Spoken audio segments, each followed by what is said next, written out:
अस्सलामु अलैकुम वरहमतुल्लाहि वबरकातुहू। बड़ा खूबसूरत वजीफ़ा है उन लोगों के लिए जो कर्ज़दार हैं।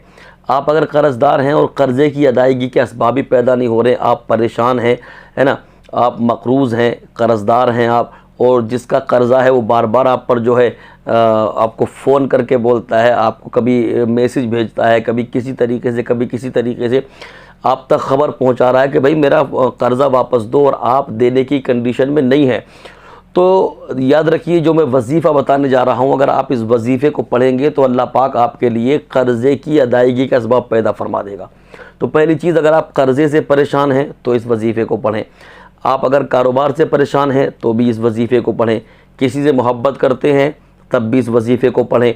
ये इतना खूबसूरत वजीफ़ा है कि जिस नीयत से आप पढ़ेंगे इंशाअल्लाह वो नीयत आपकी पूरी होगी। शर्त यह है कि वो जायज़ होनी चाहिए, नाजायज़ ना हो। ऐसा ना हो कि आप पढ़ रहे हैं कि यार फुला की वो जो प्रॉपर्टी है ना वो मेरे हिस्से में आ जाए, वो मुझे मिल जाए, उसको मैं मार लूँ।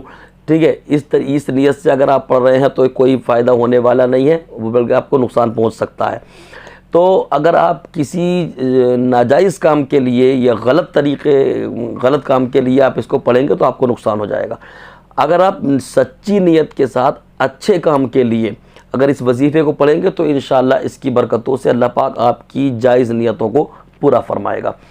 अब देखिए, ये वजीफ़ा पर्सनली तौर पर भी कई लोगों को बताया है, वो जो कर्ज़दार थे, तो अल्लाह रब्बुल आलमीन ने कुछ ही दिनों में उनके लिए असबाब पैदा कर दिए और धीरे धीरे अल्हम्दुलिल्लाह उनका कर्ज़ा जो है अदा हो चुका है। तो आप भी अगर कर्ज़दार हैं तो आप भी इस वजीफ़े को पढ़ लें। आपकी दुकान नहीं चल रही, कारोबार नहीं चल रहा, औलाद नाफरमान हो गई है ना, आप किसी से मोहब्बत करते, कोई भी मसला आपका हो सकता है, तो अगर आप उसमें कामयाबी चाहते हैं आप तो इस वजीफ़े को पढ़ लें। लेकिन शर्त यह है कि वो जायज़ होना चाहिए।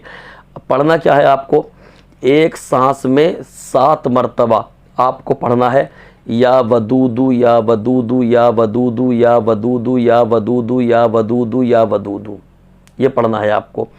ठीक हो गया। अब देखें, अव्वल व आखिर आपको इसमें जो है दरूद पाक पढ़ना है। कौन सा? दरूद इब्राहीमी, जो आप नमाज में पढ़ते हैं। अल्लाहुम्मा सल्ली अला मुहम्मदिन व अला आलि मुहम्मद कमा सल्लैता अला इब्राहीम व अला आलि इब्राहीम इन्नका हमीदुम मजीद। अल्लाहुम्मा बारिक अला मुहम्मदिन व अला आलि मुहम्मद कमा बारकता अला इब्राहीम व अला आलि इब्राहीम इन्नका हमीदुम मजीद। ये दरूद इब्राहीमी है। तो पहले दरूद इब्राहीमी पढ़ें, कितनी बार? 3 बार।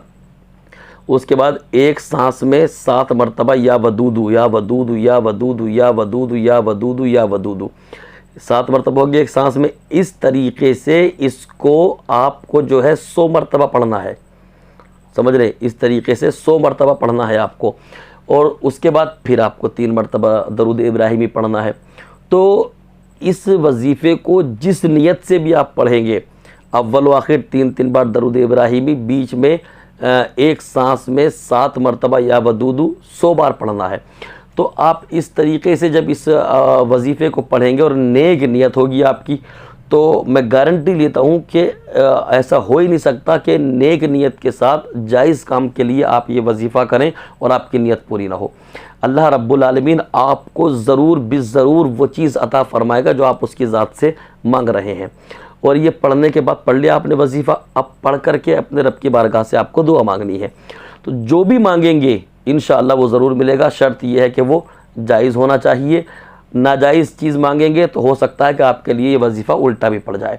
तो इसलिए इस वजीफ़े को करने से पहले ये देख ले कि जो मैं मांगने जा रहा हूँ वो जायज़ है कि नहीं। अगर जायज़ है तो ये वजीफ़ा पढ़ के मांगे, इंशाअल्लाह अल्लाह की बारगाह से ज़रूर मिलेगा। अल्लाह पाक हम सबको अमल खैर की तौफ़ीक़ अता करे। अस्तग़फ़िरुल्लाह रब्बी मिन कुल्लि ज़ंबिन व अतूबु इलैह।